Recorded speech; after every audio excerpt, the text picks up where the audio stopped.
I was 8 years old. I remember my mom coming out of the bathroom and saying, I feel weird. They said, my brother Adam got a heart attack. I says, what are you talking about? He's a very healthy person. Paula was murdered. She was just murdered. The next I know, I'm watching my mom go out on a stretcher. These are not all heart attacks. Something's killing them. There were 6 capsules missing, and there are 3 victims. I said, it has to be Tylenol. It was a new way for a mass murder. Tylenol. We have found cyanide in Tylenol. Innocent people were poisoned to death for no reason. There was terror, there was fear. This product may be contaminated. Nothing to this magnitude had ever happened before. Don't use Tylenol. What kind of person did this? James Lewis, he's a real-life boogeyman. You think I'm going to open this and get my fingerprints all over it? When it comes to the FBI, he was their obsession. He was the only one they thought did it. The investigation was problematic from the start. Why are we not digging and asking more questions? There was really only one way out of this crisis, and that was for them to be seen as a victim of a madman.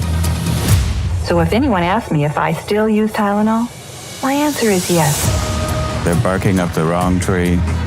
They will never solve the Tylenol homicides. Now the product is triple sealed. There is absolutely no reason that this could ever happen again, but it happens. The entire narrative suddenly looks a little more suspect. You have to follow the evidence, wherever the evidence takes you.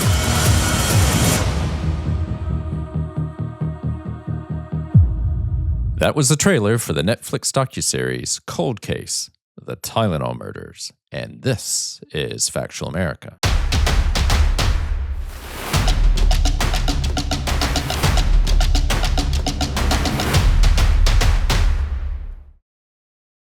I'm your host, Matthew Sherwood. Each week I watch a hit documentary and then talk with the filmmakers and their subjects. In this 3-part docuseries, Emmy-nominated directors Yotam Guendelman and Ari Pines revisit a crime that gripped the nation, causing mass hysteria and even canceling Halloween. Despite the FBI focusing on one prime suspect, the killer has never been caught to this day. Was James Lewis the mastermind behind at least 7 deaths, or simply a convenient scapegoat in a darker conspiracy and potential cover-up? Stay tuned to find out. Ari Pines and Yotam Guendelman, welcome to Factual America. Ari, how are things with you? I'm good, Matthew. Thanks for having us. Yeah, no, it's our pleasure. And Yotam, how are you doing?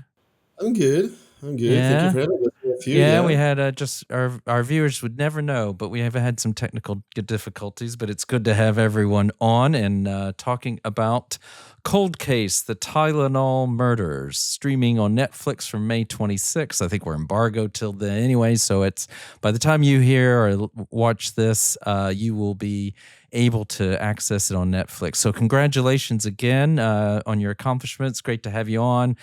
Thanks for bringing this incredible story back to life for someone like me who actually remembers the events, who was born and raised in the U.S., had kind of completely forgotten about all this, and then you brought back a wave of memories, and we're going to talk not about my memories, but about all these events that happened and some incredible things related to the story. But Ari, what maybe for all those under 50 in the U.S. and those around the world, maybe you can remind us, what is the Tylenol Murders about? Maybe give us a synopsis.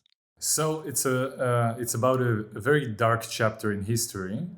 It happened in 1982 when at least 7 people in the Chicago metropolitan area took Tylenol and didn't know it. The pills that they took were laced with cyanide, and people started dropping dead. And it took a while before the medical team realized the cause of the poisoning, which was cyanide-laced Tylenol. And a huge FBI investigation started, the biggest yet to that time in the US. They did have a main suspect, James Lewis, which we interviewed in full for the first time in our series. And he has remained the main suspect in this case for more than 40 years, but the case has yet to be solved.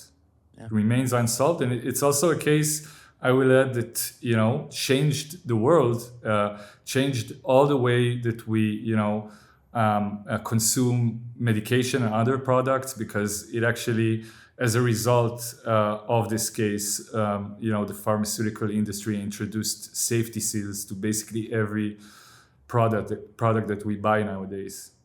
So every time someone at home struggles opening like a bottle of medicine or something, it is a silent reminder of this dark chapter in history. Yeah, or depending on your perspective, they can blame James Lewis, right? But we'll talk more about that. I mean, one thing I wanted to add here is just so there's no spoiler alerts. I mean, I doubt we'll discuss anything that spoils it too much, but some people like to be a little bit surprised, and there's some twists and turns in the story that you tell over 3 episodes. So, it's a quick watch, pleasurable watch in that sense. A very, very well done film. So if you're worried about these sort of things, go and have a watch and then come back and listen to the rest of this interview, because I'm sure we'll talk about, or maybe even answer some questions that the film raises. I mean, as Ari was saying, Yotam, it captures the attention of a nation. I mean, as I said, I grew. I was actually, I have to admit, I was even old enough to be in high school at the time. It's nationwide hysteria. It's Johnson & Johnson's most profitable product line. I mean, I don't know if this is true, and this is the thing about memories this many years on. What do you really remember, and what is sort of became part of the narrative?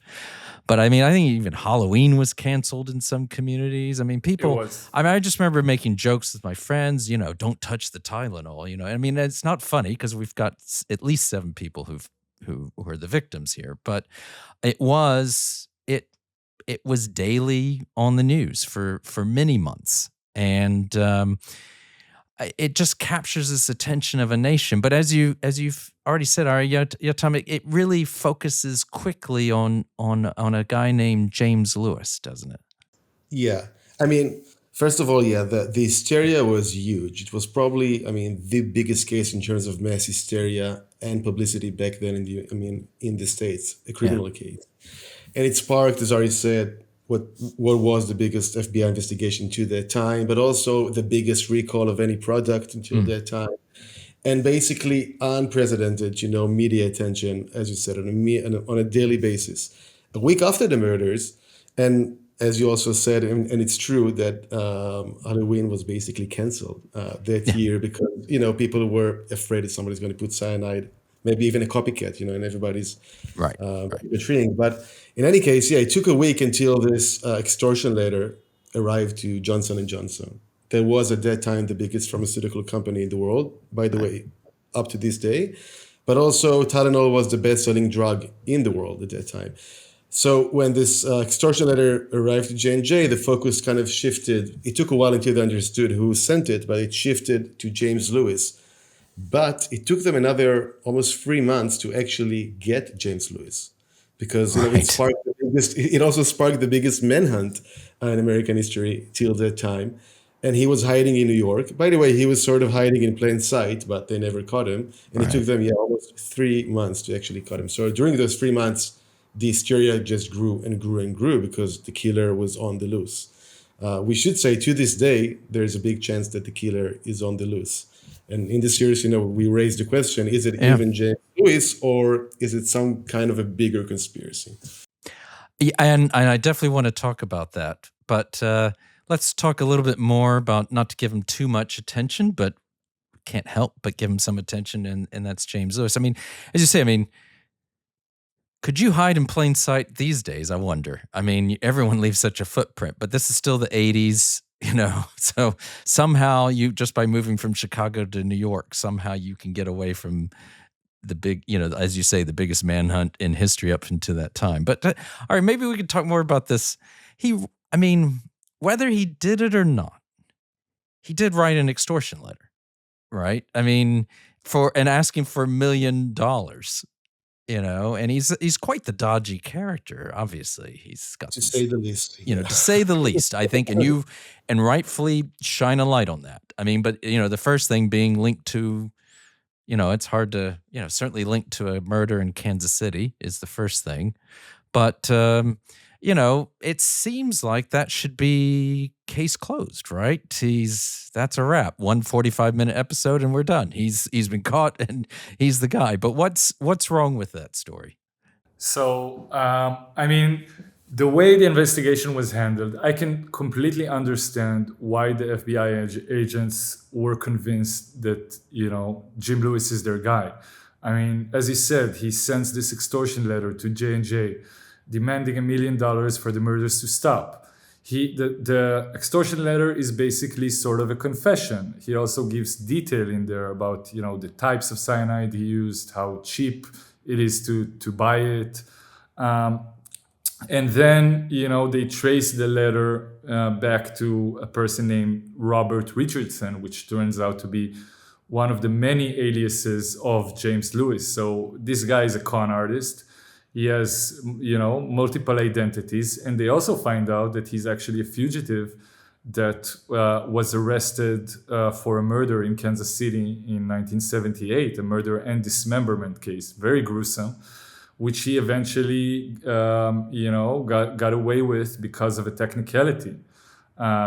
His Miranda rights were not read on time. So, they have this guy who's escaping them. He wrote this confession extortion letter, and he was involved in in other crimes, including murder. So I can completely understand why they were sure that it's him. But then, they eventually caught him in New York. He was staying there with his wife. And, when they needed to press charges against him, they realized that they have no way of placing him in Chicago when the poisonings took place. By all accounts, he was already with his wife in New York when that happened. So that became a huge problem because he basically had an alibi. And they ended up getting him only for the extortion and not for the actual murders. And I think a lot of the public was kind of confused by all this, by this twisty story, and kind of a lot of people just assumed that, the Tylenol killer was eventually caught, but no one was ever charged or convicted with the murders themselves. And in fact, the FBI for more than 40 years was still on the James Lewis trail, trying to, find evidence and to prove that he's the guy. So why doesn't the case move in another direction? I mean, if you can't tie him, I know they were trying and they're probably just assuming we just can't find the evidence, but obviously somehow he made it back to Chicago for those days, laced all these bottles of Tylenol with the cyanide, and then went back to New York and then did this. And we'll talk maybe more later too about further evidence that, he kind of tripped himself up later in life about his ties to the letter and what was going on. But I think this is interesting, there are other suspects. Well, there's one other, and he may have led to the 8th death, at least, related to this. But why doesn't this move in another direction? It's the FBI. You think they would have said, well, okay, if we can't tie it to him, maybe there is someone else. Yeah, I mean, it's like $1 million question, right? I mean, why did they never look aside? The obvious answer, as Ari said, is they really think is the guy. And again, they are working hard till this day, which is also amazing, right? Because this investigation is ongoing nonstop, basically, for 40 years. So they definitely, believe he's the guy. But I think on top of this, we should remember that looking at other directions, because basically there's two main theories, right? One is that it was a madman in the stores, aka James Lewis. Or somebody else, but there's no other suspect that we can actually point of. There was one, Roger Arnold, back in the days, right.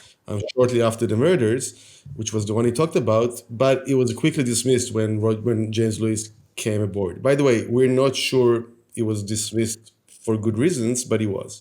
Right. In any case, the other kind of theory, which has merit, says that this thing probably happened within the factories or distribution. The reason why it has merit more than anything else is the 86 murder, because 4 years after Tylenol murders, when James Lewis is in jail in Yonkers, New York, a woman drops dead, named Diane Elsroff, and it's the same murder again. On this time, it's after the triple seal, and we know that the bottle that she bought, because they found actually more tainted bottles in the pharmacy, was completely sealed, which means that the only way this could have happened, at least in 86, was if someone did it within the Johnson & Johnson facilities. And the reason why I'm saying this is because we need to understand, also for the FBI to sort of shift their focus to this angle, which puts a potential responsibility in a way on Johnson & Johnson.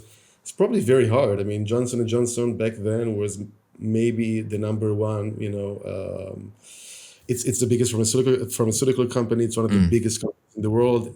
They pay for, advertisement commercials in all the media stations, and they have a lot of leverage in the government. So I'm not sure that's the reason. We can never know, but you can definitely understand why it was more convenient for everybody, even if it's true. It might be true, but in any case, it's also more convenient to kind of go for the, madman in the stores theory. I will just add to clarify that the FBI did conduct an investigation into the possibility that the poisoning did happen in the factories back in 82. There was also an FDA investigation to that effect, and both concluded, fairly quickly that it could not have happened in the plants. And I just think that a lot of things that became known later on, like the Yonkers story that Yotam mentioned, kind of maybe shine a different light on that theory and maybe warranted another examination. And, I firmly believe that that's also part of what we were trying to do in our documentary, because, when you have a high profile case like this, I think it's extremely important to look at all potentially involved players, including big companies and even, the biggest pharmaceutical company, which is Johnson & Johnson. Especially when you realize what was on stake for them back then and still is. Yeah, well, like I think you say, they would have probably gone bankrupt or out of business or in administration or something if they'd been found to be tied to this. Let's give our listeners and viewers a quick break. So we'll be right back with Ari Pines and Yotam Guendelman, the directors of Cold Case, The Tylenol Murders, streaming on Netflix. Factual America is brought to you by Alamo Pictures, a London-based production company specializing in feature documentaries, factual television, and shorts about the U.S. Benefiting from an outsider's keen eye and years of stateside experience, Alamo's filmmakers explore topical, uniquely American stories from a sympathetic European perspective. The result is engaging cinema and television that defies stereotypes and helps audiences truly understand what makes America tick. Check out Alamo's website at alamopictures.co.uk to be the first to hear about new productions, festivals showing Alamo's films, and to connect with the team. Now back to Factual America. Welcome back to Factual America. I'm here with Ari Pines and Yotam Guendelman, the directors of Cold Case, The Tylenol Murders, streaming on Netflix. We were just talking about the implications this could have had if Johnson & Johnson was implicated, and there had been an FDA investigation, and even some people from the Chicago and from the state of Illinois did their sort of, investigations and said, no, everything was fine in terms of the facilities there. But what strikes me, and I think things that you get to, and certainly not making light of those people who've been affected by this and who've lost loved ones and everything, but I mean, Johnson & Johnson drove this narrative, right? And, I was thinking at its best, it's a B school. I did a business degree, but it's not a business school case study that I'm aware of, but it is quite an amazing story and case study of how to message and how to get on the right side of the public when something like this happens in terms of needing to have a recall. And at its worst, it grossly affected the investigation, even if Johnson & Johnson isn't to blame.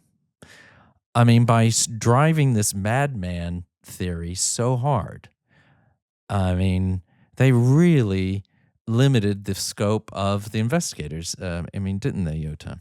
Yeah. I mean, first of all, by the way, if you would go to do your MBA in Harvard or Yale, you would have learned this case study. Probably it's one of the biggest case studies. Okay, so I didn't go to a good business school like those, but in crisis, crisis, like in the States, it's like a huge business sort of a case study into crisis management, probably the number one. And it is amazing, by the way, if you look at this from Johnson & Johnson perspective. Yeah. Everybody thought the biggest pharmaceutical company is now basically fucked, right? So I mean, they're gonna lose it all, and their biggest product. But amazingly, a couple of months later, they actually come back stronger than ever. And Tylenol not only becomes, it was already the most successful, but it becomes even more successful, which is sort of insane. Yeah, I think like what's interesting is that they managed to shift the narrative in a way that they basically presented themselves as one of the victims of this tragedy. They were like aligning themselves with the families of the true victims who lost their lives basically because of this case, which today I don't know if it would pass as easily as it did back then. And yes, I mean, they completely control the narrative, and in at least some cases, which some examples that we point to in the series, they also twisted the facts. For instance, they initially said, the J&J executives, that there was no cyanide present in any of the facilities where Tylenol was produced, and that turned out to be false. There was cyanide in both facilities where the poison pills came from. So yeah, I think, as Yotam said, from their perspective, they did an amazing job. But as far as the public is concerned, as far as I can't say that they were completely transparent in the way that they approached this, and also they played a big part in the investigation themselves. They, they helped the FBI. They did the biggest recall back then of any drug, and basically there were, hundreds of millions of Tylenol bottles that had to be tested for cyanide, and they did a lot of the testing themselves, which a lot of people to this day think that this was wrong for the FBI to involve them in the investigation in such a way, because they were in sort of a conflict of interests. Yeah, I mean, I think what strikes me too, I mean, let's face it, if this had been a tobacco company, we know where they would have fallen in terms of the public relations, but they had something, what they could fall back on is, everyone used Johnson's & Johnson's baby oil. Everyone had every kid grew up with these no tears shampoo that Johnson & Johnson created. So they were like, they had this kind of almost this mother-father figure of a company for many Americans. So I think everyone was willing to give them the benefit of the doubt in a lot of ways. Yeah. What by the way changed completely for the last couple of years since the opioid crisis and so forth. The Johnson & Johnson, by the way, are one of the companies that actually got the blame and then paid a lot in many settlements. So yeah, I think basically all of us around the world, in America specifically, are much more open for criticism to those big corporations nowadays, specifically big pharmas. But in any case, I think a lot of people understand that there's those huge corporations that maybe 40 years ago, 30 years ago, we looked up at them like they're sort of our parents, might not really care about our best interest, most of the time. And I think, the public is much more open nowadays to hear that, and probably would have been not as naive if it would have happened today. I mean, I think that gets, I was just going down the thing of my own memories too of the time. And, it's stuff that I think it's completely false, but kind of, if you'd asked me about the Tylenol murders and what happened, I would have thought they'd caught the guy. I assumed they had. I thought it was a crazy guy with a syringe. I seem to remember that one. I don't think you explored that theory, but I remember, was it this or maybe another case, I don't know, where someone was going through, even though there's no signs of tampering or a syringe hole, certainly the 86, I don't remember the 86 case. Somehow they were able to push that one under the rug pretty easily. Right. We all thought it was from one lot or store, but we know that wasn't true. Everything that at every turn, as you well you show it very well. It's like, no, it's just one store. No, it isn't. It's just from one factory. No, it's not. There's no cyanide. Yes, actually, there is cyanide 500 feet away from where it's manufactured. I think a good point you raise is, or someone on one of your talking heads says, well, if they're testing for cyanide, because they did ask if they tested for cyanide in the capsules. Well, why would you be testing for cyanide if it wasn't an issue, right? Definitely. So there's a lot of, a lot of interesting things that make you, at the very least, scratch your head about this case. And what is you do explore some alternative theories. I know one of the daughter of one of the victims has been pursuing things as well. And maybe you could. I guess it being mainly that somehow cyanide did get into the pills, into the capsules at the factory somehow. Is that what would be the main alternative theory? I'd love to talk about that family member that you mentioned, Michelle Rosen, because she has been pursuing that theory for many years, and she actually has such an amazing and inspirational story. She's such an amazing character.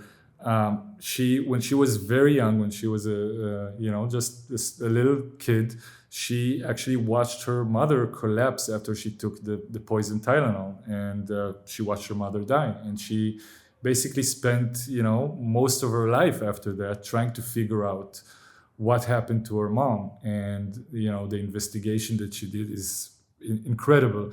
And, if you go into her house, it's full of, troves of documents and, material related to this case. But, then when we find out that she only has one picture left of her mom among all these, mountains of documents, it's a really tragic and unique story. And the reason why Michelle didn't really give an interview anywhere to this day is that she was very fed up with the way that the media had been, kind of rehashing and regurgitating the same James Lewis narrative every time. And only when we explained to her that our aim is to broaden the scope and to look also at other directions that were not examined thoroughly enough, she was willing to come on board and tell her story. Well, I think it's, yes, her doggedness in getting this, as you say, to just continue pursuing this is absolutely amazing. And now to, it's certainly right. I was going to ask you guys what you think happened, but you're going to tell me, watch the film, tell everyone to go watch the film and draw their own conclusions. But it's a good answer. I would just add, Michelle, going back to her, the reason why I think the biggest reason, and it's a big question, why she thinks, the factory theory makes more sense to her is also just because of the fact that, so many FBI super talented agents are on this case for 40 years, looking at James Lewis. And as you can see, going into his house, taking DNA, doing this again and again and again, finding other stuff about him, putting him in jail for other things, but never were able to get the evidence to actually pin him to this murder. And she's like, if you can't do it for 40 years, it's probably not true. You know what I mean? It's like, you should have done it. And I think, there's merit to what she says. And then there's all these other stories too, like you weave in. Obviously, they're not the main threads, but that incident in the west of Chicago where the guy finds Tylenol in a parking lot, and nearly dies himself from handling the capsules. There's a lot of strange things going on with this this story. Is that what is that what drew you to this project? Ari, how did you all become involved with this? First of all, you're right. There are infinite theories and infinite stories related to this case, and it was very hard to, naturally we couldn't tell all of them, so we narrowed it down to what we think is most essential to know.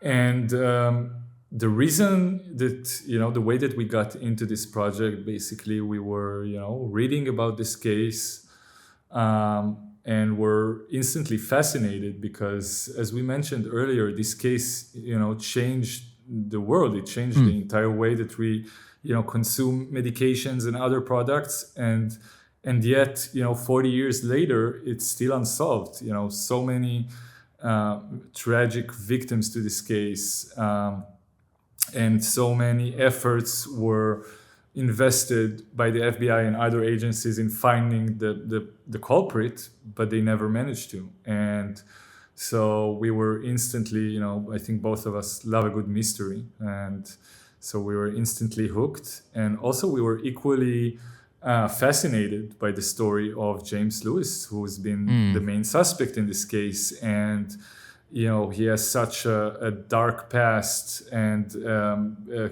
crazy life story from the very beginning, when he was abandoned as a baby by his parents. And, I think we just told ourselves, we asked ourselves, like, could we get an interview with this guy? Can we make him sit in front of the camera once and for all and just tell us what happened? And eventually we did. And how did you make that happen, Yotam? I mean, how did you?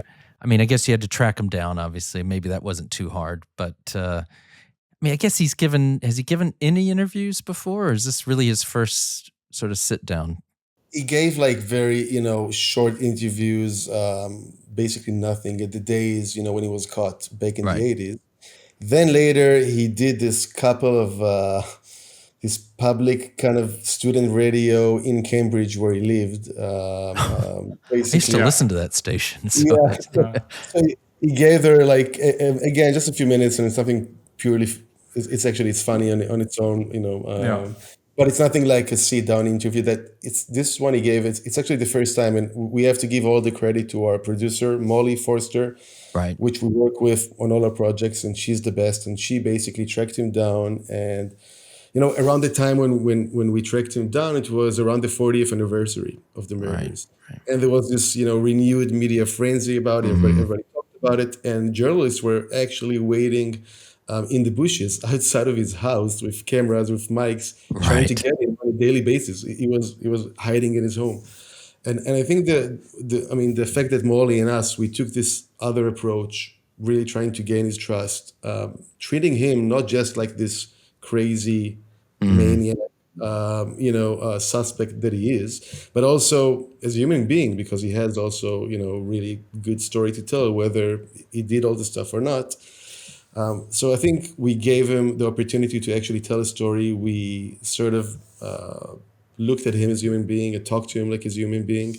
And Molly, for a whole year, basically gained his trust until he said, all right, I'm going to do it. And he sat with us for 2 days. And I have to say, he opened everything. Of course, he lies a lot because that's the character. But at the same time, he was there, and he was also honest about a lot of stuff, a lot of, very hurtful stuff. So, what surprised you most about your interview with him? I think, one of the things that was surprising is that he can actually, we've heard so many stories about him.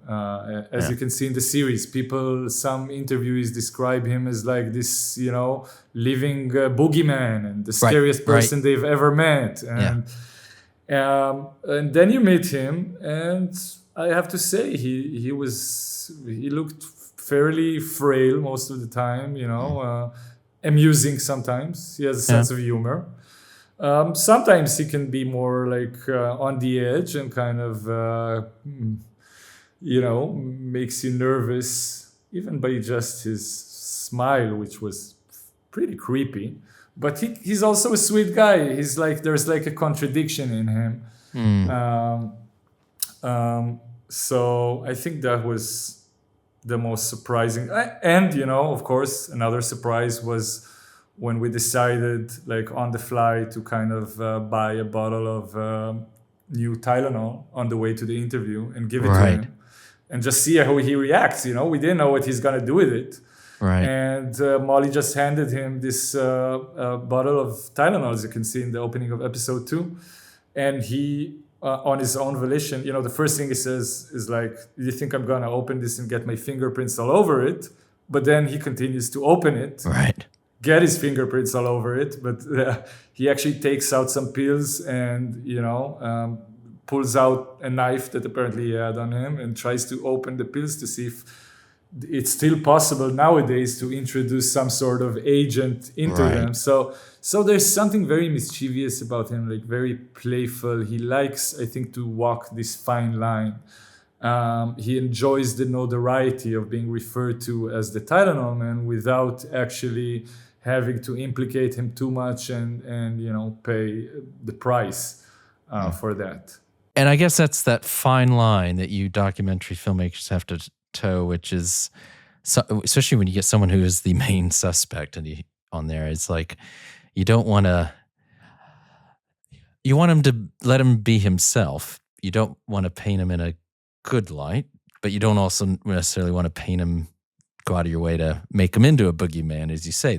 He's not Hannibal Lecter, that's for sure. I mean, that is the impression that comes across. I'll just say in one sentence that what we told him before the interview was, we are going to ask you the hard questions. Right. But we're also going to give you a chance to tell your story, for the first time, just sit down, tell us everything that you want. And I think that's exactly what we did at the end. And he ended up sitting for 2 whole days with us, and we were able to go over everything. I would just go to Hannibal Lecter kind of say. I mean, James, through the years, he was suspected, charged, even tried for horrendous crimes. Right. For murder, dismemberment, rape, kidnapping, the worst you can think of. Somehow, by the way, that's, if you can ask me what I was most surprised of, because, before we met Jim, we were actually expecting this amazing mastermind, right? Because who can escape justice so many times? Right. It's insane. Right.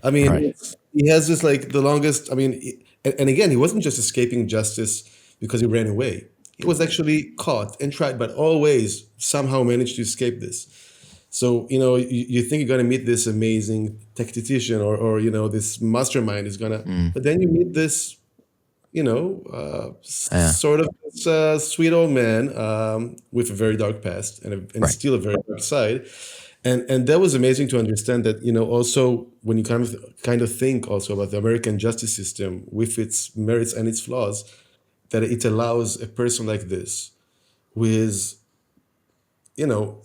a huge danger we can see because he did those stuff again and again to basically escape justice over and over again, every time by sort of this stupid technicality or something else. And that was amazing to see that you can be not a mastermind and not even rich like Robert Durst, but still escape justice. Yeah, no, I think that's a very good point.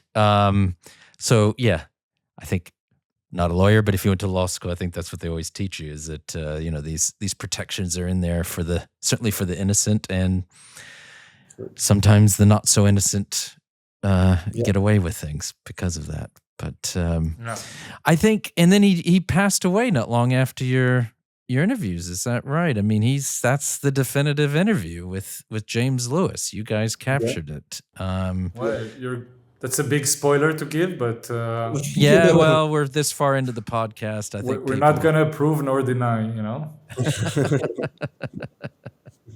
Hey, well, it's been great having you on. I think we're coming close to the end of our time together, so really, really appreciate it. I mean, Aaron, Yotam, what's next for you? Are you sticking with true crime? Is that what's on your horizons? Yeah, but we also have, we can't say too much because, we always have to sign those NDAs. Yeah, but we have a couple of true crimes, but also another type of true crime that also involves espionage and fun stuff like this. So interesting. It will be a true crime with a twist, sort of. Still dead people. I mean, you true crime is, as everyone knows, if you want to get something on Netflix, you could do a lot worse than having a true crime doc, right? How do you keep things fresh? I mean, this wasn't your typical true crime. I can say that it's not typical at all. It's a very different type of true crime story, and I hope that the series is very different too. And I think the main reason for that is that in almost every true crime story where there's a murder involved, you have a murderer that has some sort of connection to the victim, There's physical contact, you know. There is a murder weapon like a knife or a gun, and there's a motive. And in this case, it's something completely else. Like the murderer never knew the victims. He didn't seem to have a motive. The murder weapon was the most, mundane, everyday thing that you can think of, like a drug, a medicine, a pain reliever. And yet, even though that, like, maybe most other true crime stories tend to be more bloody or gory, there's something, I think, in this story that is much more frightening.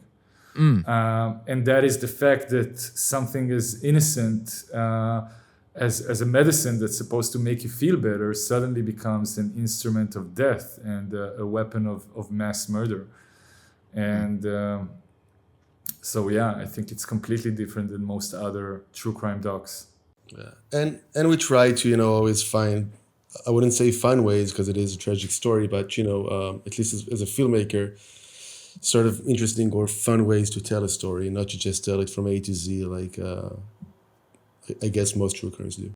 Yeah, no, well, I think you definitely have achieved that. Thank you so much for bringing this story to life and to the big screen and to explore all the different avenues you have. I think I just want to give you a big thanks. Remind our listeners and viewers, we've been talking with Ari Pines and Yotam Guendelman, the directors of Cold Case, the Tylenol Murders, streaming on Netflix, and do recommend that you check it out. Really, really enjoyed it. So thank you guys. Really appreciate your time, and hopefully we can get you on again after your next project drops. Thank you, Matthew. All right. Thank you. Have a good one. Thanks for listening to Factual America. Please subscribe and like us and share us with friends and family. Find us on YouTube, social media, and factualamerica.com. This is Matthew Sherwood, signing off.